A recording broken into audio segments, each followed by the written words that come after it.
ओम शांति। आज 10 जून 2025 की साकार मुरली। आज बाबा ने कहा, मीठे बच्चे, तुम्हें श्रीमत पर सब कुछ सुख देना है। तुमको श्रेष्ठ मत मिलती है श्रेष्ठ बनकर दूसरों को बनाने के लिए। प्रश्न, रहमदिल बच्चों के दिल में कौन सी लहर आती है, उन्हें क्या करना चाहिए? उत्तर, जो रहमदिल बच्चे हैं उनकी दिल होती है। हम गांव-गांव में जाकर सर्विस करें। आजकल बेचारे बहुत दुखी हैं, उनको जाकर खुशखबरी सुनाएं कि विश्व में पवित्रता, सुख और शांति का दैवी स्वराज स्थापन हो रहा है। ये वही महाभारत लड़ाई है। बरोबर उस समय बाप भी था, अभी बाप आया हुआ है। ओम शांति। मीठे मीठे बच्चे यहाँ बैठे हो तो ये जरूर समझते हो कि हम है ईश्वरीय संतान। जरूर अपने को आत्मा ही समझेंगे। शरीर है तब उन द्वारा आत्मा सुनती है। बाप ने यह शरीर लोन पर लिया है तब सुनाते हैं। अभी तुम समझते हो हम है ईश्वरीय संतान, वह संप्रदाय, फिर हम दैवी संप्रदाय बनेंगे। स्वर्ग के मालिक होते ये देवताएं। हम फिर से 5000 वर्ष पहले मुआफिक दैवी स्वराज की स्थापना कर रहे हैं। फिर हम देवता बन जाएंगे। इस समय सारी दुनिया, भारत खास और दुनिया आम, सब मनुष्य मात्र एक दो को दुख ही देते हैं। उन्हों को यह भी पता नहीं है कि सुखधाम भी होता है। परमपिता परमात्मा ही आकर सबको सुखी शांति बना देते हैं।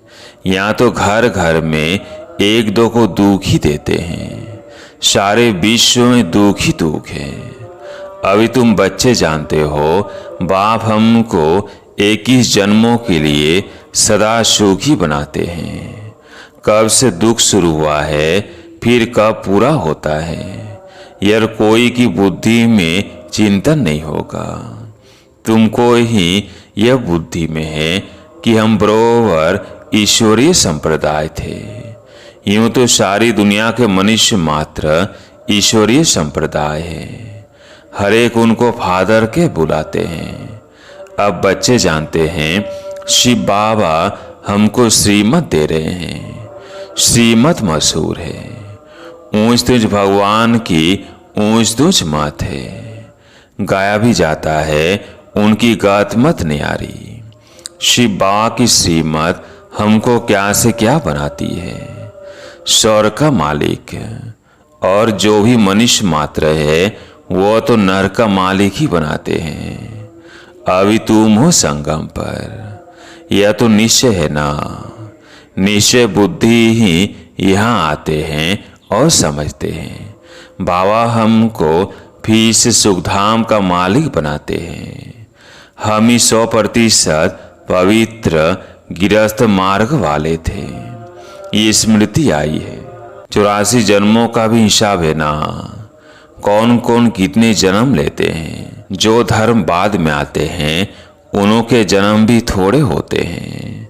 तुम बच्चों को अब यह निश्चय रखना है, हम ईश्वरीय औलाद हैं। हमको श्रेष्ठ मत मिलती है सबको श्रेष्ठ बनाने के लिए। हमारा वही बाबा हमको राजयोग सिखलाता है।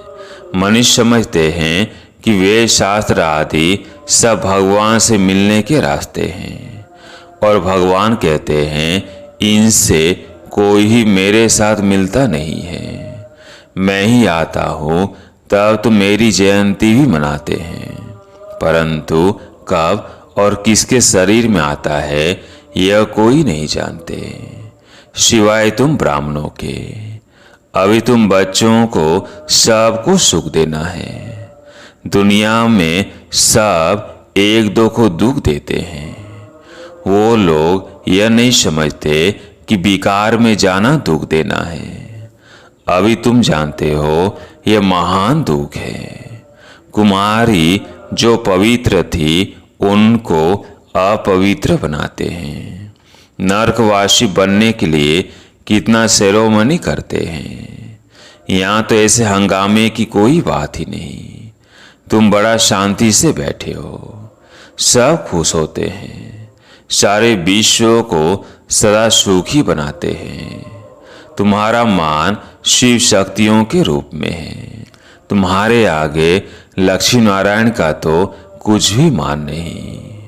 शिव शक्तियों का ही नाम बाला है, क्योंकि जैसे बाप ने सर्विस की है, सबको पवित्र बनाकर सदा सुखी बनाया है, ऐसे तुम भी बाप के मददगार बने हो। इसलिए तुम शक्तियां भारत माताओं की महिमा है। यह लक्ष्मी नारायण तो राजा रानी और प्रजा सब स्वर्गवासी है।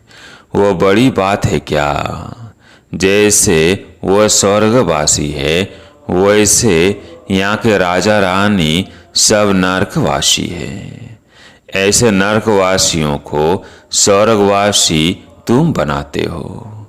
मनुष्य तो कुछ भी नहीं जानते हैं, बिल्कुल ही तुच्छ बुद्धि है। क्या क्या करते रहते हैं, कितनी लड़ाई आती है, हर बात में दुखी ही दुखी है। सतयुग में हर हालत में सुख ही सुख है। अभी सब को सुख देने के लिए ही बाबा श्रेष्ठ मत देते हैं। गाते भी हैं श्रीमद् भगवानुवाच। श्रीमद् मनुष्यवाच नहीं है। सतयुग में देवताओं को मत देने की दरकार ही नहीं। यहाँ तुमको श्रीमत मिलती है। बाप के साथ तुम भी गाए जाते हो शिव शक्तियाँ। अभी फिर से वो पाठ प्रैक्टिकल में बज रहा है। अब बाप कहते हैं तुम बच्चों को मनसा वाचा कर्मणा सबको सुख देना है, सबको सुखधाम का रास्ता बताना है। तुम्हारा धंधा ही यह हुआ। शरीर निर्वाह अर्थ पुरुषों को धंधा भी करना होता है। कहते हैं शाम के समय देवताएं परिक्रमा पर निकलते हैं। अब देवताएं कहाँ से आए, परंतु इस समय को शुद्ध कहते हैं। इस टाइम पर सबको फुर्सत भी मिलती है। तुम बच्चों को चलते फिरते उठते बैठते याद करना है। बस कोई देधारी की चाकरी आदि नहीं करनी है। बाप का तो गायन है द्रौपदी के पांव दबाए। इसका भी अर्थ नहीं समझते हैं। स्थूल में पांव दबाने की बात नहीं है। बाबा के पास बुढ़ियां आदि बहुत आती है। जानते हैं भक्ति करते करते थक गई हैं। आधा कल्प बहुत धक्के खाए है ना, तो यह पैर दबाने के अक्षर को उठा लिया है। अब श्री कृष्ण पांव कैसे दबाएंगे, शोभेगा? तुम श्री कृष्ण को पांव दबाने देंगी? श्री कृष्ण को देखते ही उनको चटक पड़ेंगी। उनमें तो बहुत चमत्कार रहता है। श्री कृष्ण के सिवाय और कोई बात बुद्धि में बैठती ही नहीं। वही सबसे तेजोमय है। श्री कृष्ण बच्चे ने फिर मुरली चलाई, बात ही नहीं जचती। यहाँ तुम शिव बाबा से कैसे मिलेंगे? तुम बच्चों को बोलना पड़ता है, शिव बाबा को याद कर फिर इनके पास आओ। तुम बच्चों को तो अंदर में खुशी रहनी चाहिए। हमको शिव बाबा सुखी बनाते हैं 21 जन्मों के लिए। ऐसे बाप की पिछाड़ी तो कुर्बान जाना चाहिए। कोई सपूत बच्चे होते हैं तो बाप कुर्बान जाते हैं, बाप की हर कामना पूरी करते हैं। कोई तो ऐसे बच्चे होते हैं जो बाप का खून भी करा देते हैं। यहाँ तो तुमको मोस्ट विलिबल बनना है, किसी को भी दुख नहीं देना है। जो रहम दिल बच्चे हैं उनकी दिल होती है हम गांव गांव में जाकर सर्विस करें। आजकल बेचारे बहुत दुखी हैं, उनको जाकर खुशखबरी सुनाओ कि विश्व में पवित्रता, सुख, शांति का दैवी स्वराज स्थापन हो रहा है। यह वही महाभारत लड़ाई है। बरोबर उस समय बाप भी था, अभी भी बाप आया हुआ है। तुम जानते हो बाबा हमको पुरुषोत्तम बना रहे हैं। यह है पुरुषोत्तम संगम युग। तुम बच्चे जानते हो हम पुरुषोत्तम कैसे बनते हैं। तुमसे पूछते हैं तुम्हारा उद्देश्य क्या है? बोलो मनुष्य देवता बनना। देवताएं तो मशहूर है। बाप कहते हैं जो देवताओं के भक्त हों उनको समझाओ। भक्ति भी पहले पहले तुमने शुरू की, शिव की, फिर देवताओं की। तो पहले पहले शिव बाबा के भक्तों को समझाना है। बोलो शिव बाबा कहते हैं मुझे याद करो। शिव की पूजा करते हैं, परंतु यह थोड़ी बुद्धि में आता है कि पति तो पावन बाप है। भक्ति मार्ग में देखो धक्के कितने खाते हैं। शिवलिंग तो घर में भी रख सकते हैं, उनकी पूजा कर सकते हैं। फिर अमरनाथ, बद्रीनाथ आदि तरफ जाने की क्या दरकार है। परंतु भक्ति मार्ग में मनुष्यों को धक्के जरूर खाने हैं। तुमको उनसे छुड़ाते हैं। तुम हो शिव शक्ति, शिव के बच्चे। तुम बाप से शक्ति लेते हो, वो भी मिलेगी याद से। विकर्म विनाश होंगे। पति तो पावन तो बाप है ना। यहाँ से ही तुम विकर्माजित पावन बनते हो। सबको यह रास्ता बताना है। तुम अभी राम के बने हो। राम राज्य में है सुख और रावण राज्य में है दुख। भारत में ही सबके चित्र हैं जिनकी इतनी पूजा होती है। ढेर के ढेर मंदिर हैं। कोई हनुमान का पुजारी, कोई किसका। इनको कहा जाता है ब्लाइंड फेथ। अभी तुम जानते हो हम भी ब्लाइंड थे। इनको भी मालूम नहीं था ब्रह्मा, विष्णु, शंकर कौन है, क्या है। जो पूज्य थे वही फिर पुजारी बने। सतयुग में है पूज्य, यहाँ है पुजारी। बाप कितने अच्छी रीति समझाते हैं। तुम जानते हो पूज्य होते ही सतयुग में। यहाँ है पुजारी तो पूजा ही करते हैं। तुम हो शिव शक्तियाँ। अभी तुम न पुजारी न पूज्य हो। बाप को भूल मत जाओ। यह साधारण तन है ना, इसमें ऊंच नीच भगवान आते हैं। तुम बाप को अपने पास निमंत्रण देते हो ना, बाबा आओ। हम बहुत पतित बन गए हैं।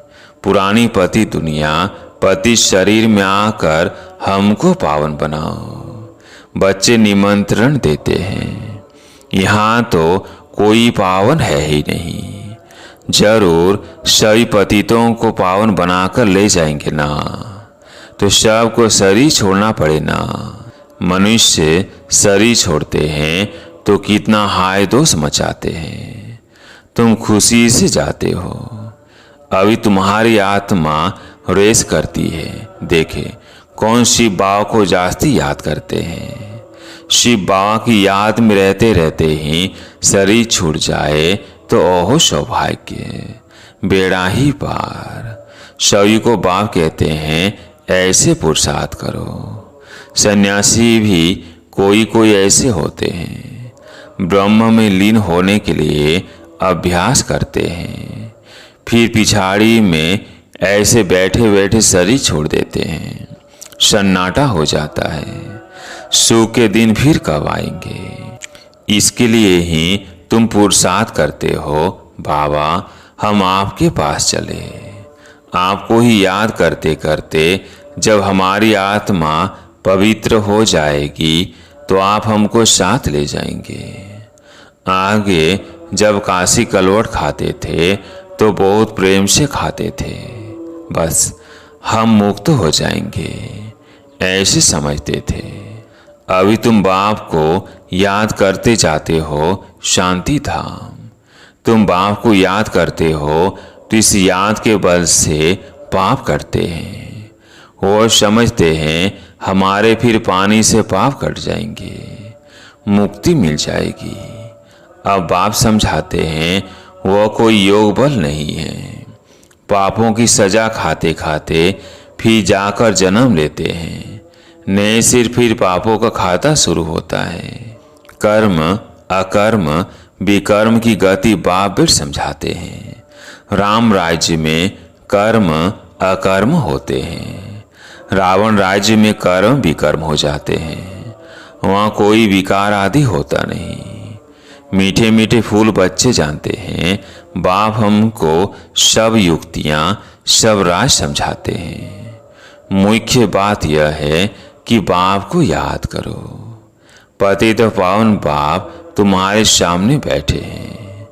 कितना निर्माण है, कोई अहंकार नहीं, बिल्कुल साधारण चलते रहते हैं। बाप दादा दोनों ही बच्चों के सर्वेंट हैं। तुम्हारे 2 सर्वेंट हैं, ऊंच तो शिव बाबा, फिर प्रजापिता ब्रह्मा। वो लोग त्रिमूर्ति ब्रह्मा कह देते हैं, अर्थ थोड़ी जानते हैं। त्रिमूर्ति ब्रह्मा क्या करते हैं कुछ भी पता नहीं है। अच्छा, मीठे मीठे सिगिल्ले बच्चों प्रति माता पिता बाप दादा का याद प्यार और गुड मॉर्निंग। रूहानी बाप की रूहानी बच्चों को नमस्ते। हम रूहानी बच्चों की रूहानी बाप दादा को याद प्यार गुड मॉर्निंग नमस्ते नमस्ते। धारणा के लिए मुख्य सार। पहला पॉइंट है, सदा यह निश्चय रहे कि हम ईश्वरीय औलाद है। हमें श्रेष्ठ मार्ग पर चलना है, किसी को भी दुख नहीं देना है, सबको सुख का रास्ता बताना है। दूसरा पॉइंट है, सपूत बच्चा बन बाप पर कुर्बान जाना है। बाप की हर कामना पूरी करनी है। जैसे बाप दादा निर्माण और निरहंकारी है, ऐसे बाप समान बनना है। आज प्यारे मीठे बाबा का वरदान। स्व उन्नति द्वारा सेवा में उन्नति करने वाले सच्चे सेवाधारी भव। स्व उन्नति द्वारा सेवा में उन्नति करने वाले सच्चे सेवाधारी भव। स्व उन्नति सेवा की उन्नति का विशेष आधार है। स्व उन्नति कम है तो सेवा भी कम है। सिर्फ किसी को मुख से परिचय देना ही सेवा नहीं है, लेकिन हर कर्म द्वारा श्रेष्ठ कर्म की प्रेरणा देना यह भी सेवा है। जो मनसा वाचा कर्मणा सदा सेवा में तत्पर रहते हैं, उन्हें सेवा द्वारा श्रेष्ठ भाग्य का अनुभव होता है। जितनी सेवा करते उतना स्वयं भी आगे बढ़ते हैं। अपने श्रेष्ठ कर्म द्वारा सेवा करने वाले सदा प्रत्यक्ष फल प्राप्त करते रहते हैं। आज का स्लोगन, समीप आने के लिए सोचना बोलना और करना समान बनाओ।